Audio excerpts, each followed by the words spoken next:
Before we get into today's video, we want to thank you for watching Peak Curiosity. Be sure to subscribe and hit the bell icon to be notified for all your new uploads and to support the work we're doing on the channel to provide you with the entertainment for trillions of light years to come. Daughter Sweet 16, Kevin Duke wanted to gift her with her first car, but as he inspected a used car at his local dealership, he made a haunting discovery inside the glove compartment that would bring him to tears and fill him with regret. Most kids have one thing in mind when they turn 16, and that's getting behind the wheel of their very own car and taking to town.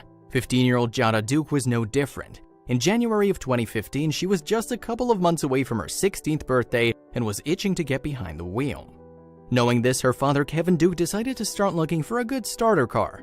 He scoured the web and even drove all around town with little luck, and all that changed when one of the customers at his construction job tipped him off on some key information. Kevin's coworker told him all about a car that she thought would suit Jada just perfectly. The vehicle in question was a used Ford Fusion that was supposedly still in remarkable condition. But despite the claims, Kevin wasn't just going to buy the car without taking it for a drive himself.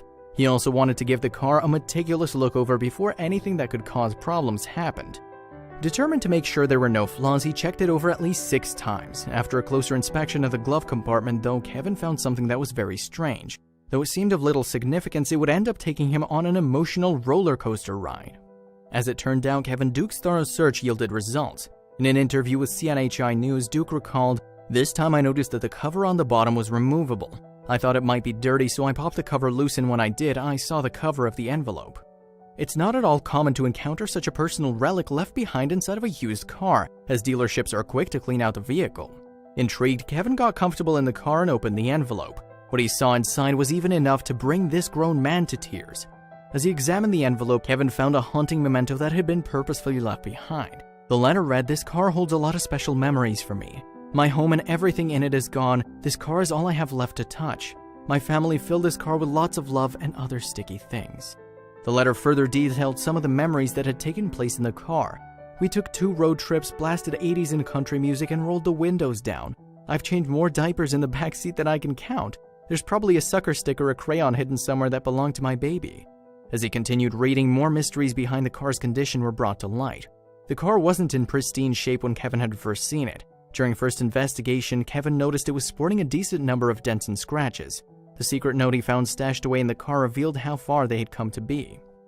The mystery writer behind the note revealed that the dent on the rear driver's side fender and the dent in the passenger side door are where my daughter learned to ride and crash her bike. As the letter continued, more questions arose, and soon Kevin would find himself devastated by the lives recalled in the note. As Kevin read on, he found that the car had a name. The letter from the glove compartment explained, "The very first day Mom got this car, we all rode around and Dr. Hook's Sylvia Mother came on the radio. The name just kind of stuck when my daughter said that's what we should name the car." The letter took a very urgent turn. Its writer begged, "So please don't change her name." That plea was the start of an unexpected turn for the letter's tone. Kevin soon found out the horrible truth behind why the car and its last owner eventually were compelled to part ways. The next portion of the letter would move Kevin to tears. It finally revealed the full emotional weight the car had borne. "I just wanted to let you know what a special vehicle you've bought. This car belonged to my mom. She passed away February 25th, 2015 in a house fire, along with my 6-year-old daughter and my aunt." Kevin found himself reeling in shock from what he'd just learned. The car had its own role to play in the heart-wrenching sequence of events.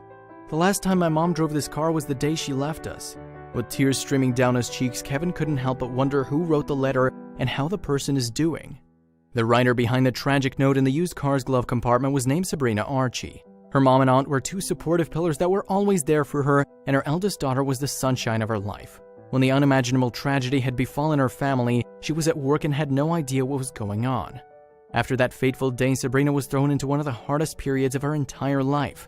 Not only did she lose her mother, daughter, and aunt, but she'd have to deal with an array of horrible repercussions that came with losing them. As if losing the most important people in her life hadn't been painful enough, Sabrina also lost her home. Over the course of a single day, this young lady found herself going from having shelter and a loving family to go with it, to being homeless and still needing to care for her remaining younger daughter. While almost everything she'd held dear was gone, Sabrina was still able to hold on to a few precious possessions. She had her late mother's car and a backpack that her deceased daughter had left inside the car. The car held a lot of memories, and owning it was like owning a piece of her mom and daughter. However, just when things looked as if they couldn't get any worse, they did. In the letter, Sabrina went on to detail how she'd lost the car. She said there was a mix-up with paperwork and that caused the car not to be paid off by insurance. It was this common mistake that resulted in the car being ripped away from her. It was the final blow in a devastating series of events. She further wrote, "It's very upsetting that I've lost my family, my home, and now I'm losing this last link I have with my mom and child through no fault of my own." Yet somehow, despite being every right in the world to feel bitter about the situation, she didn't let that change her. Something happened that would boost her faith in humanity. Sabrina came from a very supportive community. The men and women of her town wouldn't let her bear the heartache alone. They came together and helped her immensely when it came to the funeral cost. Even still, it ended up not being enough. Sabrina was left behind with a heap of financial burdens. While the company that financed her mother's car sympathized with her and even tried to help her out, they eventually had to take the car away. As she looked sadly through the car one final time, she saw something that both brought her to tears and inspired her. Before giving up her mother's car and never seeing it again, Sabrina Archie was taking mental inventory of the vehicle that had contained so many family memories. It was then that she spotted an imprint from her late daughter's child-sized shoe on the dashboard in front of where she used to sit. A torrent of memories and tears surged out of her. She knew in that moment she had to write a letter and leave behind a trace of her and her family's existence. Even if she had no idea how long it would take to be discovered, she had to express her one final dream for her mother's car. She closed the letter by making peace with whomever would inherit her mother's car. "I'm not mad at you. I hope this car is the best car you've ever owned. I hope it runs for 100 more years. I hope the backseat is filled with kids and toys and random things." Sabrina reminded the reader that vivid life moments had happened in that car. Her mother's vehicle wasn't just a car, but a moving memory full of joy, love, and adventure. It was truly the last piece of her late family. The letter then even got more personal. Sabrina had instructions for the car's new driver. In order to keep the car's original vibe alive, Sabrina instructed the following songs to be played at least once inside the vehicle to awaken those memories. She wrote, "Played a country song. Big Green Tractor was my daughter's favorite song ever, or some Freebird." She further emphasized that song meant so much to us that I played it at their funerals. These simpler requests would be easy to follow through, but there was more. As the letter came to a close, she had one last plea just in case things changed for her in the future.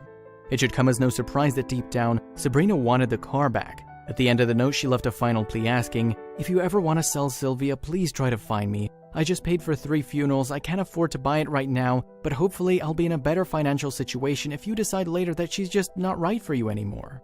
Shaken to his core, Kevin bought the car. Yet long after the purchase, the note stuck with him. He couldn't stop thinking about Sabrina and her struggles, and soon he felt a twinge of regret. He suddenly found himself inspired to do something incredibly touching. After being touched by the letter, Kevin felt that he had to reach out to Sabrina and let her know that the car had found its way to the hands of good people. Luckily for him, she wasn't far away. Sabrina was living in Greenup, Kentucky, just a 15-minute drive from Kevin Duke's home in nearby Flat Woods. Finding her proved to be a simple task. After their understandably emotional meeting, he asked if he could post a letter on Facebook. He just felt that the world needed to hear her touching story. She agreed, and then her life began to take a wild turn. Nobody expected the responses that would come from sharing the letter. Once Kevin posted Sabrina's letter on Facebook, it was met with instant success and went viral. Things went to the next level when the letter was quickly picked up by popular website Love What Matters and got 19,000 reactions from all around the globe.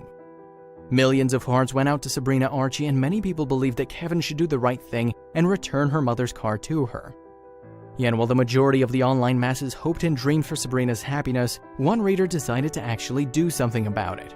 800 miles west of Kentucky was a Kansas resident by the name of Tammy Warrington. She stumbled across the story and couldn't believe what she was reading.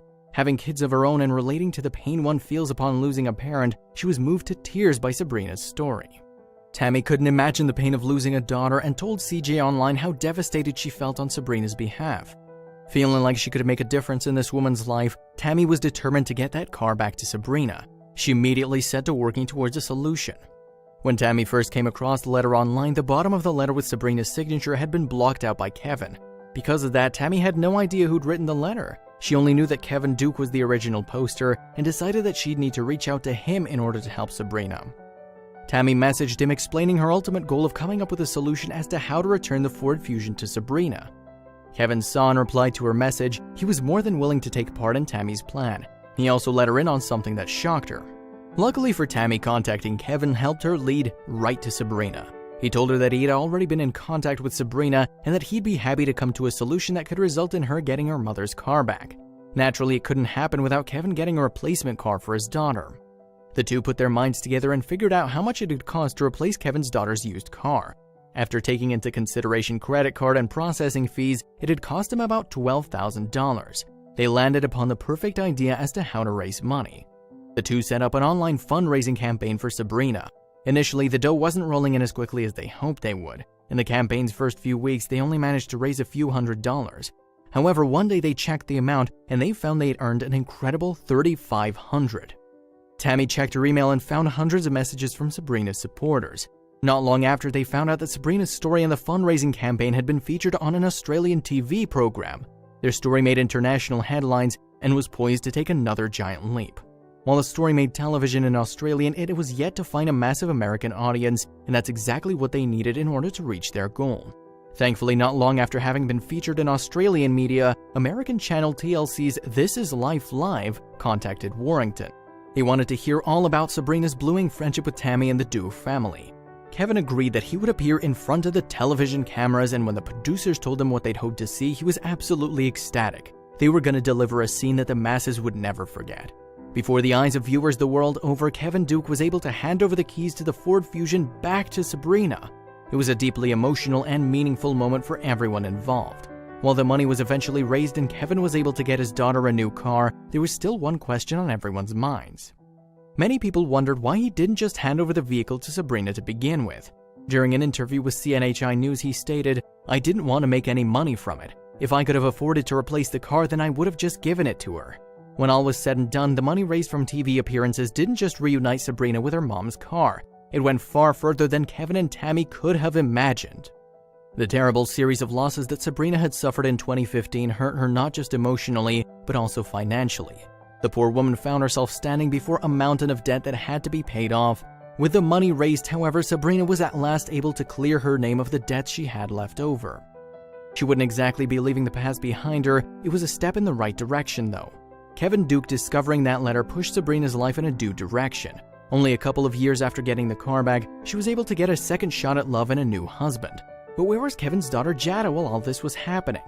With Sabrina's debacle surrounding her mother's car resolved and a new love in her life, it seemed her life had at least been brought some balance. But 16-year-old Jada didn't magically stop wanting a car when she'd found out the terrible backstory of her last vehicle. Thankfully, Kevin had enough funds to buy her a brand new starter car. As a way of paying tribute to Sabrina and her first car, Jada named her car Sylvia too.